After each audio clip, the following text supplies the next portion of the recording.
ये जो बैरियर है, इस बैरियर में 3 भाग हो गए, A1, A2, A3। ये सारा जो है ट्रांसमिशन के लिए है और B2 और B1 रिफ्लेक्शन के लिए है, ठीक है। तो और इसकी जो बाउंड्री है Vx is equal to 0, x is equal to 0, x is equal to a, Vx is equal to 0।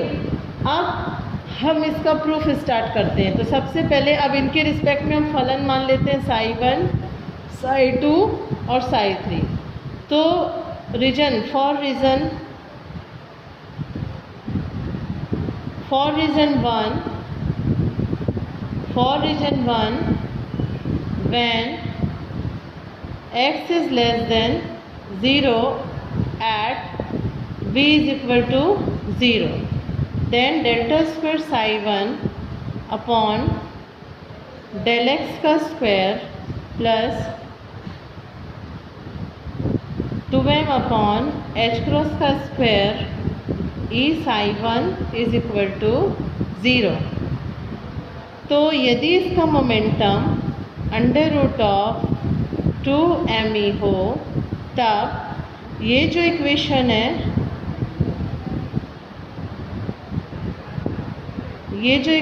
है, इस तरीके से हो जाएगी। अब इसी प्रकार रीज़न 2 के लिए, फॉर रीज़न 2 x की जो बाउंड्री लिमिट है वो 0 से लेके a के बीच की है और v is equal to v0 है। तब delta square psi2 upon del x का square plus 2m upon h cross का square e minus v0 psi2 is equal to 0। यदि इसका momentum under root of 2m e minus v0 हो, तब delta square psi2 upon del x का square plus p2 का square upon h cross का square psi2 is equal to 0। अब इसी प्रकार रीज़न 3 के लिए लिखते हैं। इसी प्रकार हम इसको रीज़न 3 के लिए जब लिखते हैं,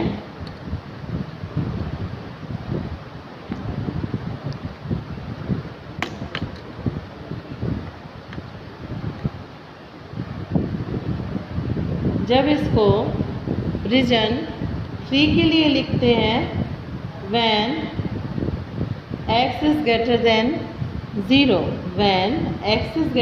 0, तो x is greater than a, again v is equal to 0, again v is equal to 0। तो psi3 का जो तीसरा समीकरण है, psi3 के लिए जो तीसरा समीकरण है, delta square psi3 by del x का square plus 2m upon h cross का square e of psi3 is equal to 0। Then P1 is equal to under root 2me। इस केस में इसका जो समीकरण है वो delta square psi3 upon delta square plus P1 का स्क्वायर अपॉन h क्रॉस का square psi3 is equal to 0। हम इन तीनों समीकरण को यदि एक एक नंबर दे दें, हाँ, समीकरण 1, समीकरण 2, समीकरण 3, इन 1, 2, 3 इन तीनों समीकरण को हम दे दें, तो जनरल सॉल्यूशन ऑफ इक्वेशन 1, 2, 3, इनका सॉल्यूशन क्या है? General solution of equation 1, 2, 3 are psi1, psi2, psi3। It is equal to a1 e की power I p1x by h cross plus b1 E की power minus I P1x by H cross A2 E की power I P2x by H cross plus B2 E की power I P2x by H cross psi 3 A3 E की power I P1x by H cross plus B3 की power minus I P1x by H cross. ठीक है, तो जहाँ पे A1, A2, A3, B1, B2, B3 क्या है, R कांस्टेंट। ये क्या है, कांस्टेंट है जो इसकी बाउंड्री कंडीशंस को फॉलो करते हैं। ठीक है, अब यदि इस चित्र को आप ध्यान से देखते हो, इस चित्र को जब आप ध्यान से देख रहे हो तो इसमें क्या हो रहा है, देखो रीजन 1 और रीजन 2, इन दोनों रीजन में रिफ्लेक्टेड और ट्रांसमिटेड पार्ट है ना। इन दोनों रीजन में रिफ्लेक्टेड और ट्रांसमिटेड पार्ट है, परंतु रीजन 3 में सिर्फ ट्रांसमिटेड पार्ट है, रिफ्लेक्टेड पार्ट नहीं है ना। तो जब इसमें रिफ्लेक्टेड ट्रांसमिटेड पार्ट नहीं है, तो ट्रांसमिटेड पार्ट नहीं है, तो हमारे पास ये जो 3 जनरल सॉल्यूशन है, इसके सब में 2 भाग हैं, A1 B1, A1 A2 B2, A3 B3। तो जो तीसरा है साई 1 और साई 2 जो है, इसके हमारे दोनों पार्ट हैं यहाँ पर, ट्रांसमिटेड और रिफ्लेक्टेड, ट्रांसमिटेड और रिफ्लेक्टेड, ट्रांसमिटेड और रिफ्लेक्टेड। तो रीजन 3 जो है, रीजन 3 का चूँकि रिफ्लेक्शन नहीं हो रहा है, तो इसके रिफ्लेक्शन नहीं होने के कारण हम इसका जो सेकेंड टर्म होता है, हम उसको क्या कर देते हैं, शून्य कर देते हैं। तो इसको जब तीसरा टर्म हमारे पास नहीं है, तो हम इसके भाग को क्या कर देंगे, शून्य कर देंगे। तो इसके शून्य करने के कारण ये जो तीसरा पार्ट है B3, ये क्या हो जाएगा, इस समीकरण में शून्य हो जाएगा।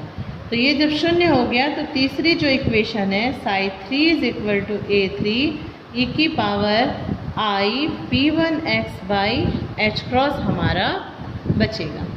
ठीक है, ये हमारा तीसरा पार्ट कहलाएगा इक्वेशन का। तो ये तीनों भाग क्लियर है। अब इन समीकरणों में हम इसकी बाउंड्री अप्लाई करते हैं कि हमारी पहली बाउंड्री कंडीशन क्या थी, for first boundary condition. For first boundary condition हमारे पास क्या था, x is equal to 0, x is equal to a। इस केस में साई शुड बी फाइनाइट, तब x is equal to 0, psi 1 is equal to psi 2 and x is equal to a के लिए psi 2 is equal to psi 3। ये पहला case हो गया पहली बाउंड्री के लिए, है ना। अब इसके बाद हम इसकी दूसरी बाउंड्री कंडीशन के लिए चलते हैं।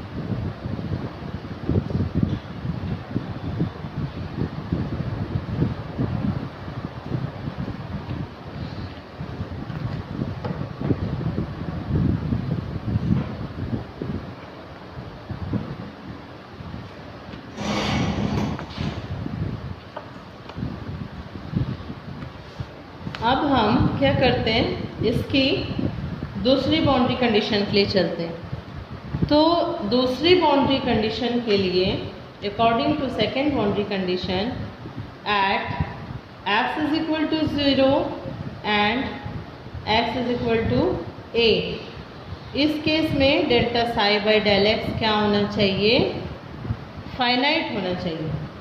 तो फाइनाइट देखने के लिए हम क्या करते हैं, x is equal to 0, delta psi 1 by delta X is equal to delta psi 2 by delta X eight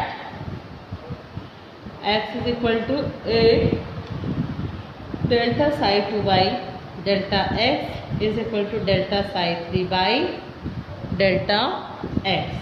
ठीक है, अब इन कंडीशंस को according to first boundary condition, according to first boundary condition, x is equal to 0, psi 1 is equal to psi 2। हम इसको यहाँ पे put कर देंगे। तो जब psi 1 is equal to psi 2 है और x is equal to 0 है, इस केस के लिए ये a1 i p1x upon h cross plus b1 पर minus i p1x by h cross is equal to a2 i p2x by h cross plus b2 एक की power minus i p2x upon h cross. तो यहाँ से हमको समीकरण मिल जाता है a1 plus b1 is equal to a2 plus b2।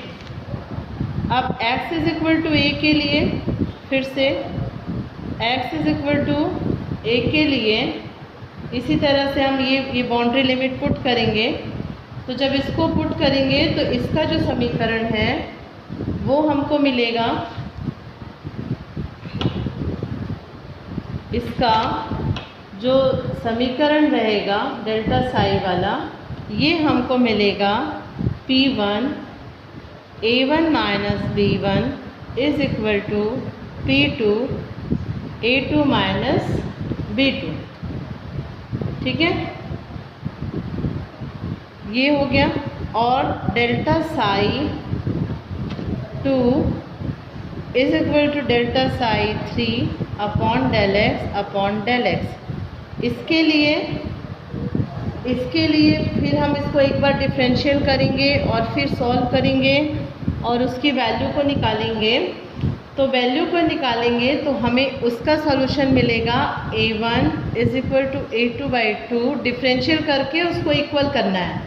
तो डिफरेंशियल करके जब हम इसको इक्वल कर रहे हैं तो ये हमको मिल रहा है a2 by 2 plus b2 by 2 1 minus p2 by p1 b1 is equal to a2 by 2 1 minus p2 by p1 plus b2 by 2 1 plus p2 by p1।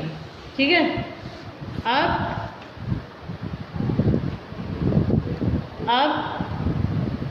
ये दोनों जो समीकरण मिल गए हमको, इसको जब हम सॉल्व करते हैं a1 और b1, a1 b1 जब हम सॉल्व करते हैं, ये वाला मान मिल गया, ये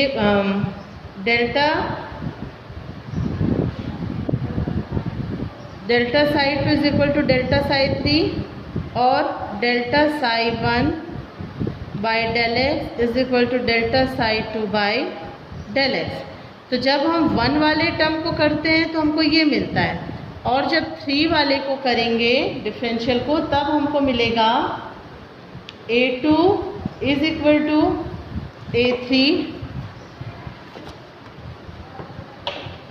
a2 is equal to a3 by 2 1 plus p1 upon p2 एक की power i p1 minus p2 a upon h cross.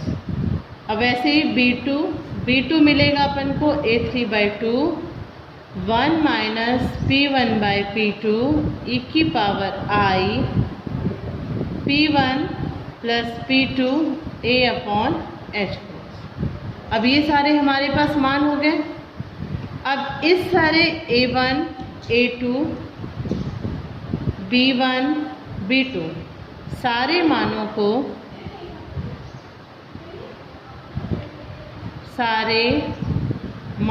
को हम कहाँ रख देंगे, समीकरण में रख देंगे। समीकरण में रखने पर, तो जब हम इसको सारे मानों को समीकरण में रखेंगे और सॉल्व करेंगे, कहाँ समीकरण में, कौन से समीकरण में, a1 b1 वाले समीकरण में a2 b2 के मान को यदि हम रख दें, a1 a2 के मानों के समीकरण में जब b1 b2 के सारे मानों को रखेंगे तो रखने पर हमको मिल जाएगा a3/a1 is equal to 4 e की power I p1a/h cross divide by 1 plus p2/p1 1 plus p1/p2 e की power I p2a/h cross plus 1 minus p2/p1 1 minus p1/p2 e की पावर I p2a/h क्रॉस, या पूरा सॉल्व करने पे ये finally हमको मिलता है 4 p1 p2 4 p1 p2 e की power I p1a/h cross p1 plus p2 का स्क्वायर e की power minus I p2a upon h cross minus e की power I p2a upon h cross plus 2, सब bottom में है ना, ये नीचे का टर्म से लिख रहे हैं, प्लस 2 p1 p2 e की power minus I p2a upon h cross plus e की पावर I p2a/h क्रॉस। ठीक है, तो ये जो है हमारा a3/a1 का मान हुआ,